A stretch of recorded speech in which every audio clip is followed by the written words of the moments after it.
In Greek mythology, we read of beautiful, mysterious creatures called sirens who lure sailors from the safety of deep water to the shallow, rocky shore. Even the strongest of sailors couldn't resist the enchanting song of the sirens, and upon hearing it, would leap overboard to their doom.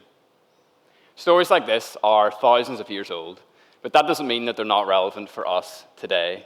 You see, in our day-to-day lives, we all face the siren's call, the call that lures us away from the deep and into the shallow. Now, perhaps you've already guessed what I'm talking about. That sweet, enchanting sound of notifications, the wee bell noise that your phone makes, the sound of it vibrating across the table, flashes of red hearts and likes, luring us in, promising us that we are loved and that we belong. About 6 months ago, I was on the verge of burnout. I spent hours and hours every day plugged into the matrix of social media, emails, WhatsApp groups, and keeping up with the Kardashians, so to speak. I had been spread in a million different directions. I had been lured in by the siren's call, and as a result, was having to face the rocky shore. One day, I was working in the C.S. Lewis room in the Macleay Library at Queen's. Now, if you've never been, it's absolutely incredible. To get in, you have to go through this beautiful wooden wardrobe. It's got a wee lion and all carved on it. You go inside, and there's this round table with a map of Narnia on it. There's special editions of C.S. Lewis books all over the place, and big quotes on the wall from Big Clyde himself. So here I was one day, sitting, writing away, in the middle of this kind of breakdown, and I looked up, and I read the following quote. "If I find in myself desires that cannot be satisfied by this world, then the only explanation is that I was made for another." In that moment, it finally hit me. The penny dropped. The digital world was no longer satisfying me. The shallow waters of quick dopamine hits and pixelated connections had left me emotionally shipwrecked. So I did what a lot of people my age have started to do. It's kind of the latest in thing, like eating avocados or wearing skinny jeans. I left. I deleted my social media, said goodbye to 50,000 followers, and traded my smartphone out for one of these bad boys, old school Nokia. Super, super hipster to do this these days. The last 6 months have been one of the greatest gifts I've ever given to myself. I'm not going to lie, it has honestly been brutal, but I've learned so much about myself, and I believe have some interesting observations about this current cultural moment that we find ourselves a part of. You see, for most of you in the room or listening online, you have perhaps thousands of connections on social media. Maybe 100 email addresses you can reach out to at any given time. You have colleagues and co-workers in the 50s, acquaintances you see every quarter, maybe in the 25s, close friends, close family members in the 25s, or in the 5s, and if you're really lucky, you'll have something that I haven't said since I was like 13 on Bebo. You'll have a BFFL, a best friend for life. When I sat back and reflected on all of this, I was shocked to see that I was investing most of my time, effort, and energy in the top shallow parts of this wee diagram, in the shallow relationships, even though at my core, if you were to ask me, I care infinitely more about the deep relationships at the bottom. This really shocked me. I was horrified whenever this was all laid out in front of me. But if we're honest, and if we really think about our own lives, it's no surprise, really. It's much, much easier for our thumbs to scroll a mile than it is for us to run one. It's much easier for me to send my granny a GIF instead of going and sitting with her for a couple of hours. And it's insanely easier, so much easier, for us to sit and watch Netflix with our spouses instead of talking through a difficult issue.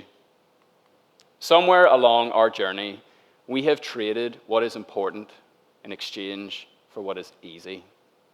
Peppa Pig is parenting our kids.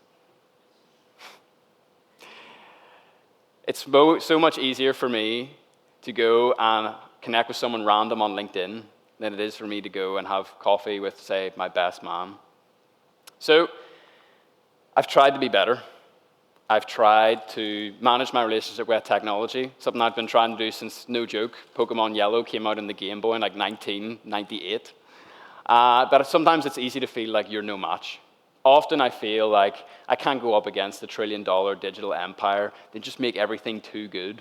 Everything is just optimized beyond what my willpower can handle. But every now and then, it is essential that we stop to pause and ask, is the future that we are so hastily building a place that we actually want to live in? A place where we want to raise our kids, or a place where humanity as a whole will flourish?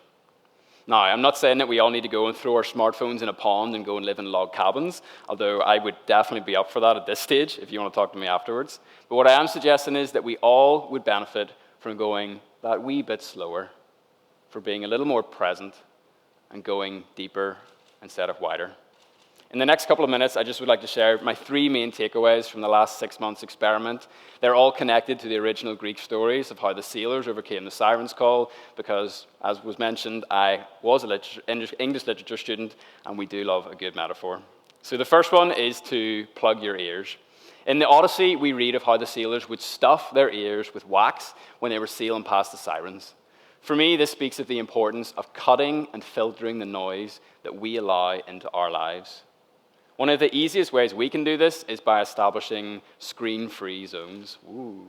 One of the simple ways we can do this, as an example, is to establish a no-tech rule upstairs. By doing this, we would provide some simple space for a little bit of silence, a little bit of solitude, and perhaps some much-needed sleep into our families' lives, and give our brains the space to process and unwind and sort through the filing cabinet of all the pressures of life and to really process what's going on. A lot of people say, oh, but I use my phone as my alarm clock. I just turn around and say, look, analog alarm clocks are like a fiver. That's really not a viable excuse. The second one is to tie yourself to the mast. Now, Odysseus, along his journey in the old Greek tales, was really curious, and he wanted to hear the sirens call for himself, but he didn't want to die, understandably. So he did something pretty interesting. He asked his men, in fact, he ordered them to tie him to the mast of the ship. He ordered them that no matter what I say, no matter what I tell you when we're going past these sirens, do not untie me. He created what many people describe as a lock-in effect. He made a decision in a moment of clarity and then removed his ability to go back on it in a moment of weakness. We can do the same through digital amputation. It's incredibly difficult to resist the siren's call whenever it's right there in our pockets, whenever it's plugged into our ears, or whenever it's there buzzing away on our wrist. The reason why the lock-in effect works so well is because it's easy. It's easy for me not to work on the weekend whenever my laptop's locked in the office in Ormo Baths. It's incredibly easy for me to avoid checking email when I'm out for dinner with my beautiful wife, when my phone's locked in the car. And it's so easy to have a deep and meaningful conversation whenever our phones aren't beside us and vibrating every 30 seconds. The third one is the cheesiest one. It's a little bit lofty. It's also my favorite one, which tells you a lot about me. But stick with me, because I think it's a pretty good one. In the story of Jason and the Argonauts, we hear about this amazing guy called Orpheus. What a name, Orpheus. Imagine being called Orpheus. He stands up whenever they're going past siren territory, whips out a lyre, starts shredding the strings and playing some sweet, sweet melodies. He played his music so loudly and so beautifully that the sailors didn't even notice that they were going through sirens territory. Now, for me, this speaks of the importance of falling in love with the music of reality, of making our lives so good that the digital world seems pale in comparison. Now, one of the ways that I try to do this is by something called the fellowship list. 5 people that I've committed to seeing every 2 weeks.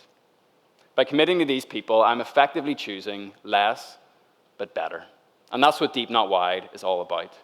It's about living a life with 5 close friends instead of 25 distant ones. It's about choosing to be present in the moment instead of always chasing after the next, trusting that the true riches of life are not found in the shallow waters of digital distractions, but are found in the deep, meaningful areas of life. Now, I've found that everyone ever heard of FOMO, the fear of missing out? It's kind of like a great buzzword. I found that the best way to avoid the fear of missing out is simply to miss out. Life goes on. Don't be afraid. You don't need to know every single atom of breaking news as it happens. You certainly don't need to know what the Kardashians had for breakfast. Along my journey of fighting my own fear of missing out, if I'm honest, I've realized what I was missing out on this whole time, and that is my own life. There's some of you in this room, and you're totally getting what I'm saying. There's other people, you're like, meh, whatever. For those of you who are really into it, it can be easy to feel like the chips are stacked against you. But that doesn't mean that you shouldn't fight. There's massive amounts of pressure just to go with the digital flow, but that doesn't mean that it's right. My hope for all of us in here, and for the people listening online, is that we will embark on the difficult but essential journey out from the shallow waters of overloaded schedules and digital distractions and out into the deep, vast ocean of life that's out there. That we will learn to go deep and not wide, and that we will fall so in love with the music of reality that we'll be able to resist the siren's call of the 21st century. Thank you very much.